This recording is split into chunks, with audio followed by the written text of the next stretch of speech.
Bonjour à tous, bienvenue sur notre chaîne YouTube. Au programme de cette émission, un focus sur le savoir-faire régional, le portrait de Bernard Durheimer, un propriétaire investi, le point sur les réunions du week-end avec Châlons-en-Champagne dimanche, Reims et Wissembourg lundi.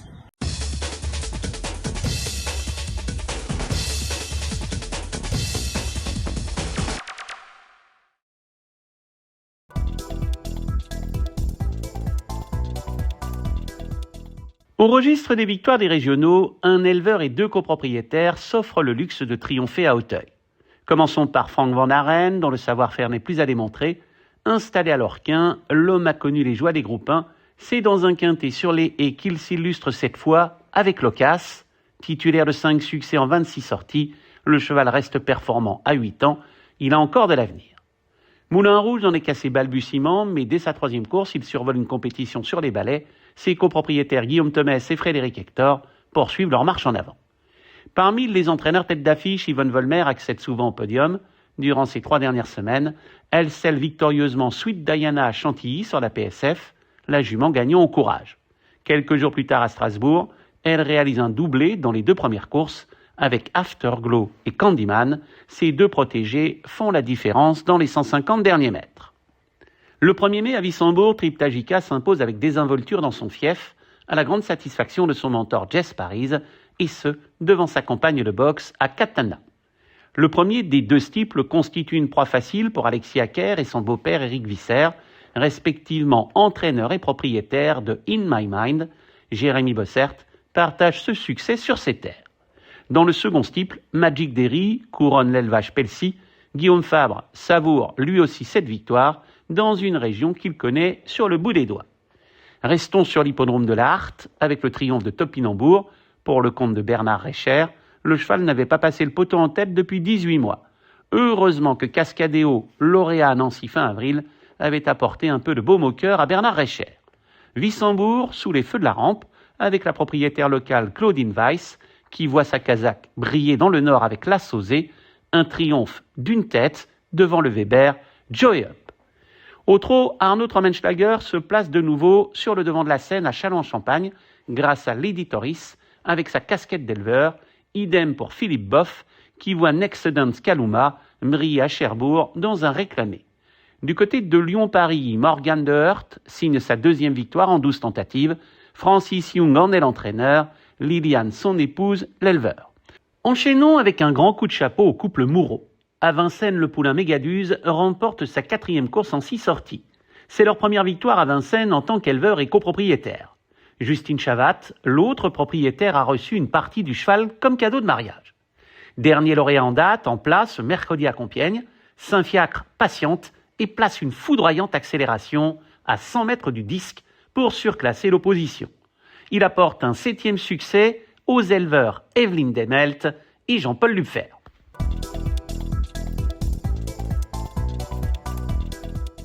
Longtemps, Bernard Durheimer a travaillé dans l'informatique entre gestion de projet et logistique. Les chevaux ont toujours fait partie de son histoire personnelle.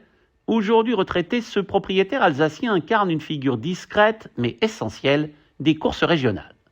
Chez Yvonne Volmer, il ne se contente pas de posséder quelques parts de pur sang. Derrière la casaque, il y a un homme profondément attaché aux autres, à la vie collective autour des équidés, jusqu'à l'accueil et l'information des nouveaux propriétaires. Comme je suis de formation comptable et informatique, je m'occupe un peu de l'administratif chez Yvonne, facturation, ressources humaines. Comme c'est des domaines que je maîtrise un petit peu, je fais le lien avec l'expert comptable, avec tout ce qui est MSA, AG2R, tout ce qui est compliqué aujourd'hui, quoi. Parce que Yvonne, comme elle est d'origine allemande, elle a un peu de mal avec tout ça, avec ces systèmes français archi-administratifs et compliqués. Quand elle a 15 partants comme l'autre jour, je ramène les selles des jockeys, s'il y a des trucs à faire, je suis là. Je suis à disposition pour l'aider, quoi. Je fais la déclaration des partants, je ramène les casaques aux jockeys, je fais un peu le lien entre tout ça, quoi. En semaine, Bernard passe régulièrement à l'écurie croissant en main. Il aime observer le travail des chevaux, prendre le pouls, échanger. Cette présence constante, presque naturelle, lui est vitale. L'homme n'a jamais voulu en effet vivre les courses seul. Il démarre timidement en 2008 avec une écurie de groupe, mais c'est en 2012 que l'histoire prend sa véritable dimension avec la rencontre d'Yvonne Volmer. J'avais eu une info qu'elle avait 2 ans à louer et on a pris rendez-vous, on l'a regardé et puis on l'a loué. Il a couru 6 fois pour nous. Et comme en location, la propriétaire voulait le récupérer après sa 5e course, il était à chaque fois dans l'argent. À l'époque, on avait encore beaucoup de courses de 2 ans sur la région. Il a couru 6 fois sur la région, Wissembourg, Vittel, Strasbourg.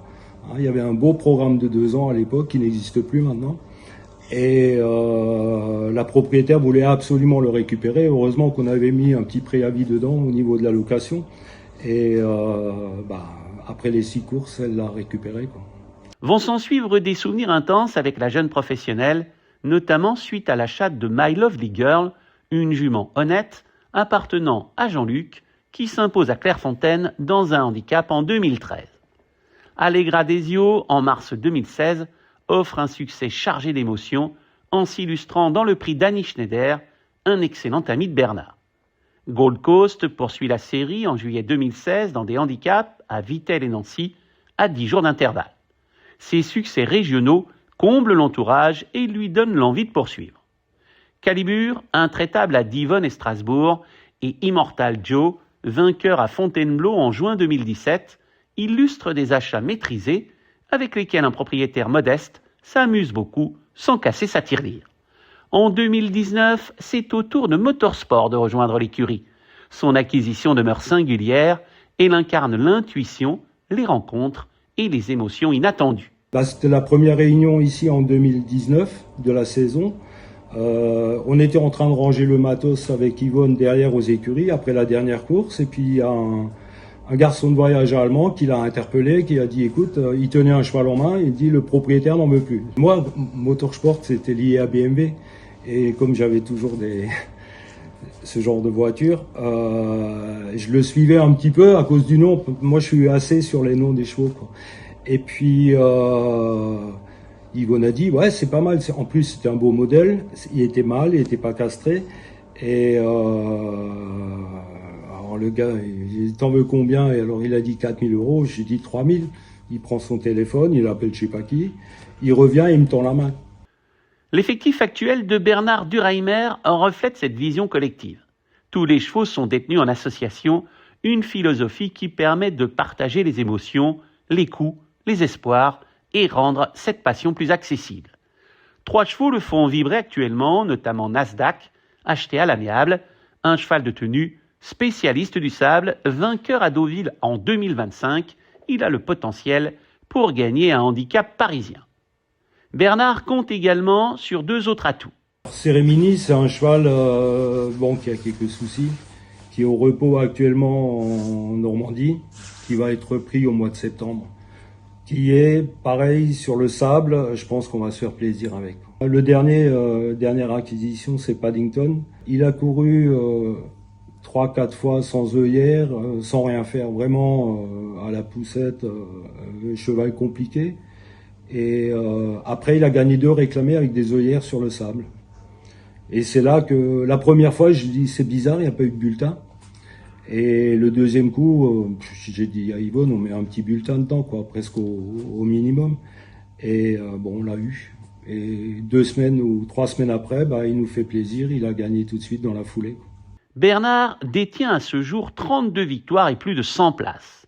Étudier le papier, essayer d'anticiper les scénarios, vivre le stress et les émotions avant, pendant la course, jusqu'au soulagement après le passage du poteau. Il connaît ça par cœur, mais il ne s'en lâche jamais. Le jour de la course, c'est vraiment un stress qui monte, quoi. Et puis si c'est devant la télé, c'est ma femme elle sort parce que je suis vraiment excité à ce moment-là, quoi. Parce qu'à la maison, quand vous éteignez la télé après la course, normalement c'est fini, quoi. Après on attend le coup de fil de l'entraîneur pour savoir ce qui s'est passé, comment ça s'est passé, et puis mais sur l'hippodrome, ça s'arrête pas tout de suite, quoi. Il y a une continuité dans le spectacle, on va dire, quoi. Avec les félicitations, il y a tout plein de choses après. Aujourd'hui, je suis retraité depuis 3 ans. Et c'est une occupation plaisir, des émotions, voilà. L'ambition, c'est j'aimerais bien gagner un pointé, quoi. Ça, ce serait l'objectif final, quoi. Parce que je pense plus haut, on peut pas viser à notre niveau. C'est trop compliqué financièrement, et puis faut trouver c'est compliqué d'acheter des chevaux, déjà, de les trouver. Acheter, c'est pas compliqué, mais les trouver, quoi. Trouver quelque chose de valable, de performant, quoi.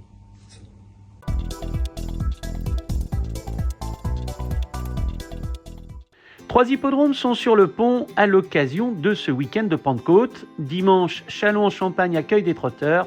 Lundi, c'est au tour de Reims et Wissembourg à prendre le relais. Commençons avec la réunion du Mont choisi, 8 courses, la première à 14h ce dimanche. Parmi les professionnels présents, Guillaume Gillot espère que ces deux partants vont lui faire plaisir. Ils ont tous deux bien travaillé. Jean-Philippe Borodachko est confiant avec Let's de Cagnes s'il se montre sage. Il faudra encore le suivre en confiance dans la 6e avec Iar. Luc Rollens, excellent juge, compte beaucoup sur 2 de ses 4 pensionnaires.